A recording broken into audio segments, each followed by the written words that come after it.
Before 1974, the deepest successful marine salvage operation in human history was the recovery of the USS Squalus.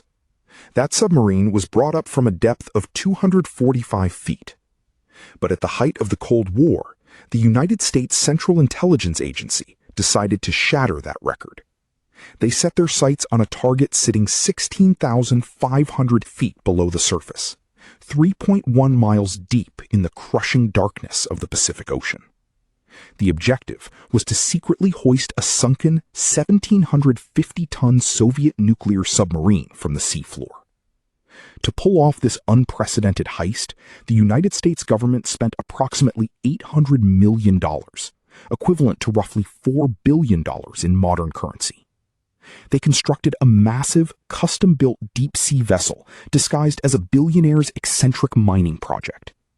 This was Project Azorian, an operation that pushed deep-sea engineering and espionage to their absolute limits.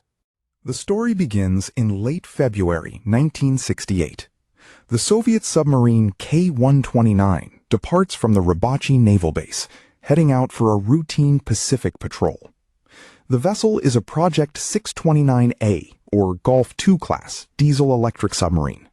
It is heavily armed, carrying 3 nuclear-armed R-21 ballistic missiles, alongside 2 nuclear torpedoes.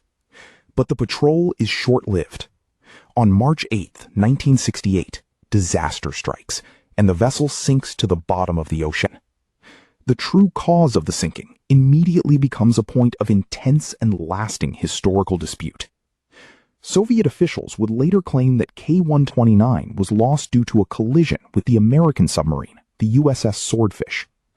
The United States Navy vehemently denies any involvement, maintaining that the Swordfish was far from the site, and attributing the sinking to an internal explosion detected by their underwater acoustic systems. Whatever the cause, the submarine is gone, and the Soviet Navy cannot find it. But the United States knows exactly where it is. Using acoustic triangulation from SOSUS and Air Force sensors, the U.S. Navy pinpoints the wreck within a 5-mile radius, located 1,560 miles northwest of Hawaii. By August 1968, the USS Halibut deploys specialized underwater camera systems to photograph the wreckage. The United States now has exclusive access to a sunken Soviet nuclear arsenal. Knowing the exact location of K-129 is only the first step. Bringing it to the surface is a logistical nightmare. On July 1, 1969, the Central Intelligence Agency officially establishes the task force for Project Azorian. The operation is managed by John Parangosky, the Special Projects Staff Lead, operating under the direction of Carl E. Duckett, the Deputy Director for Science and Technology. The challenge they face is unprecedented. They need to build a ship capable of lifting a massive submarine from 3 miles down. But more importantly, the entire operation has to happen out in the open ocean, directly under the watchful eyes of Soviet spy ships. The agency needs an airtight cover story. They turn to Howard Hughes, the eccentric billionaire owner of the Summa Corporation. Hughes agrees to lend his name to the intelligence agency as a front. The public cover story is brilliant in its simplicity. Howard Hughes is funding a commercial deep-sea mining ship to harvest manganese nodules from the ocean floor. It is exactly the kind of highly secretive, heavily funded, and wildly ambitious venture an eccentric billionaire would undertake. With the cover story in place, the engineering can begin. In November 1972, construction starts at the Sun Shipbuilding Yard. The offshore engineering company, Global Marine Development Incorporated, is contracted to design and build the Hughes Glomar Explorer. The vessel they construct is a behemoth. It weighs 63,000 tons and stretches 619 feet long. To maintain the secrecy of the mission, the ship features a massive, hidden central moon pool.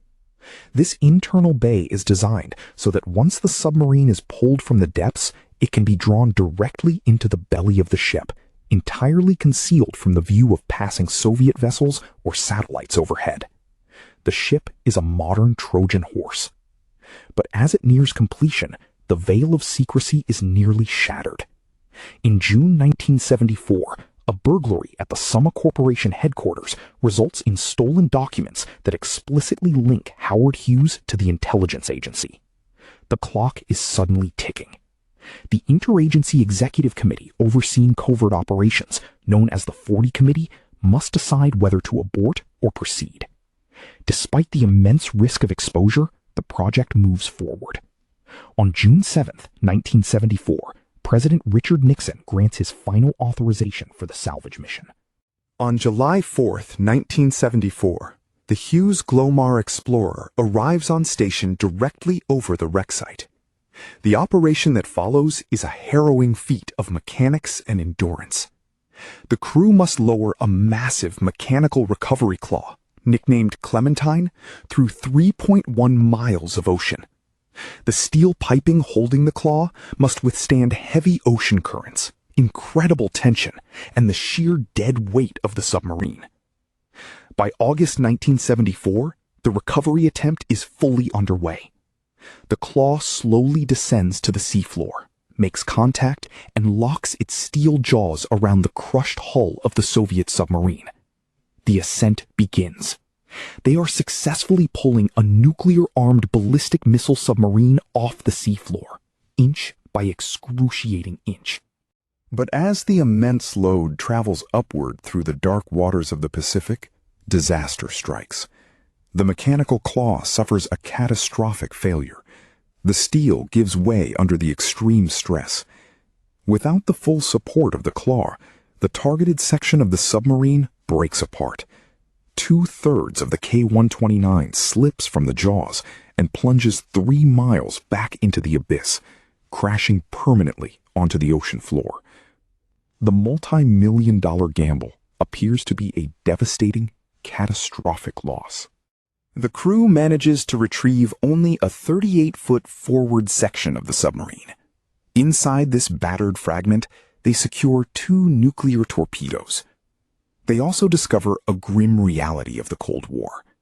The crushed compartment holds the bodies of 6 Soviet sailors. In a moment of quiet respect, the United States provides a formal military burial at sea for the recovered crewmen on September 4, 1974.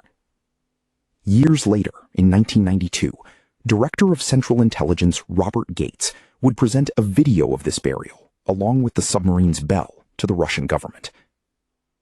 But the secret of Project Azorian could not be contained forever. In February 1975, investigative journalist Seymour Hersh exposes the operation in a Los Angeles Times article. A month later, investigative columnist Jack Anderson broadcasts the full operational details across television and radio. According to official records, the loss of the remaining 2/3 of the submarine meant they failed to recover the most highly prized intelligence assets, the SSN-5 ballistic missiles, the cryptographic materials, and the Soviet codebooks. But the aftermath of Project Azorian left permanent marks on history.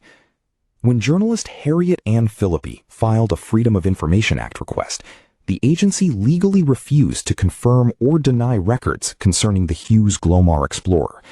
This specific defense established an enduring precedent in American law, forever known as the Glomar response. Furthermore, the incredibly thorough cover story about manganese nodules had an unintended side effect. It spurred legitimate academic and commercial interest, helping to catalyze the modern deep-sea mining industry. But perhaps the most enduring legacy of the operation is the lingering shadow of doubt. While the official historical record states the mission was a partial failure, independent investigators and engineers have offered a different theory. There is widespread speculation that the story of the mechanical claw failing was merely a fabricated secondary cover story. This theory suggests it was designed to hide the fact that the complete, intact submarine was successfully recovered, securing the Soviet nuclear codes and ballistic missiles. We may never know the complete truth of what was pulled from the Pacific depths.